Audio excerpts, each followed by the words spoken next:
जी हाँ, नमस्कार दोस्तों, आप देख रहे हैं मनी भोजपुरी न्यूज और मनी भोजपुरी न्यूज में आप सभी का स्वागत है। दोस्तों, आप सभी को बता दूं कि हिट मशीन खेसारी लाल यादव का एक सॉन्ग आ रहा है, जिस सॉन्ग का पोस्टर अभी भी लॉन्च किया गया है।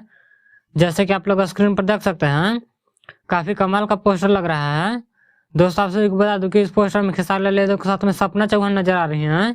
दोस्तों, आप सभी को बता दूं कि इस सॉन्ग का नाम है कमर और इस सॉन्ग को लिखा प्रकाश परदेसी और म्यूजिक दिया है आर्या शर्मा और इस सॉन्ग को गाए हैं खेसारी लाल यादव के साथ में नेहा राज।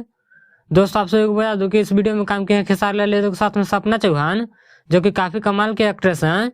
और इस सॉन्ग को फुल वीडियो वेब म्यूजिक पर 20 जनवरी को सुबह में 7 बजे रिलीज किया जाएगा और हो सकता है कि 19 जनवरी यानी कि कल सुबह में इस सॉन्ग का टीजर लॉन्च कर दिया जाए। तो आप लोग तैयार हो जाइए 20 जनवरी को तहलका मचाने के लिए वेब म्यूजिक पर हिट मशीन खेसारी लाल यादव का गाना आ रहा है।